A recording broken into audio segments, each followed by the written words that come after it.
فرض کن هر بار که میخوابی تو دنیایی بیدار میشی که واقعی تر از اینجاست. حست، تجربهات و تمام چیزهایی که قراره ببینی و بشنوی عمیق‌تر و واقعی تر از جهان الانمون باشه. فکر کن تو توی اون دنیا یه آدم دیگه، یه خانواده متفاوت، یه شغل متفاوت، هر چیزی که فکرشو بکنی. اما هر بار که میخوای بیدار شی مثل یه کابوسه که تموم میشه.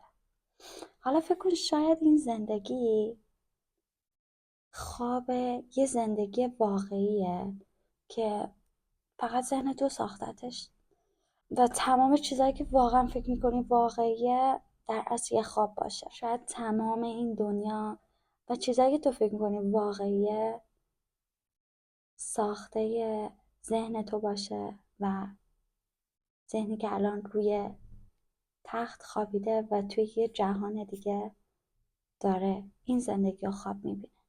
خیلی سخته نه؟ حالا یه سوال، اگه بتونی انتخاب کنی ترجیح میدی که توی این خواب بمونی یا بیدار شی و همه چیز رو فراموش کنی؟ نظرتو برام کامنت کن.